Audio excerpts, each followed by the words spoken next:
Many districts are talking publicly about how to restart school. But in the age of social distancing, what might that look like? We talking in school, online, something in between? After running down some leads, I think I've got a pretty good idea. Let's start with class size. Hi, Dr. Scribner, how are you? Fine, thank you. How are you? Dr. Ken Scribner is the superintendent of Fort Worth schools. He says to keep kids 6 feet apart from each other, classroom capacity will be cut in half. A room that held 25 kids will hold 12 to 13. And even then, those kids will get limited classroom time. Many of us across the nation are in the large districts are talking about a hybrid model where students would attend 2 days, for example, and then online learning at home for 3. Here's how that hybrid model might look. The teacher's class is split into parts A and B.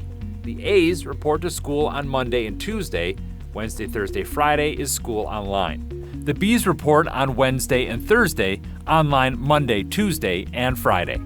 For the littlest kids, though, Scribner sees much more face time. The early childhood portion, our kindergarten, first, second grade perhaps, it's my belief that they need to be coming to school every day. That's a difficult age to instruct online. But even then, Scribner says everything will be subject to change, and sometimes on short notice. The reality is that we're likely going to have to pivot maybe more than once from a brick and mortar scenario to a hybrid scenario, 2 days in, 3 days out, or perhaps even fully online. And each one of those circumstances could be the reality for at least a portion of next school year. So how does school look and feel?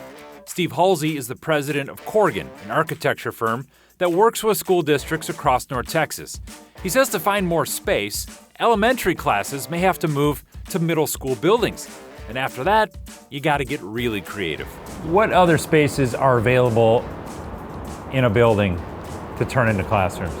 So cafeteria is a large space that can be utilized for multiple classrooms. There's also media centers, libraries in schools that we can also set up permanent classrooms inside of that. Steve says a child's day might flow like this. It starts at home with parents who make sure their kids are healthy and have their PPE. All good? Go to school, where start times are staggered so everyone doesn't show up at once. At school, staff will check every person's temperature and make sure kids wash their hands. If a child is sick, they head to an isolation room. Healthy? Go to class and stay there. New guidance from the Centers for Disease Control says schools should ensure student and staff groupings are as static as possible by having the same group of children stay with the same staff. Steve calls that a cohort. So if you have a cohort or if you have a group of students and a teacher that they come in a certain door, they use a certain restroom, they use these certain things in the building, then if one of them happens to get sick, then you don't have to, unless something broke in the chain, you don't have to go and lock down the whole school. Potentially, you look at that one group and see what that cohort has done and where they've been. And what kind of expectations should we have about achievement? Rena Honey is the president of the Teachers Union for Dallas Schools. Do you think teachers can be held to the same standards of making sure that the kids leave with the same amount of knowledge that we expected at the beginning of last school year? In the upcoming school year, I think that would be a difficult expectation, not only to be expected, but to produce. There will have to be a lot of time spent finding out where kids are, and they will have to be given time to be able to catch up. I think we have to look at the expectations differently, find different ways to do that.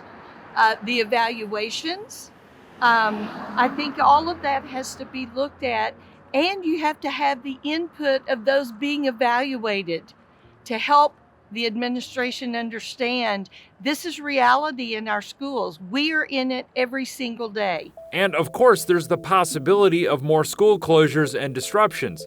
In anticipation, the Texas Education Department, the TEA, is recommending the school year start about a month earlier and end about a month later, with longer holiday breaks as a buffer if schools need to close. Sounds like the school year is going to be rough. It will be very difficult. I truly believe it will be very difficult.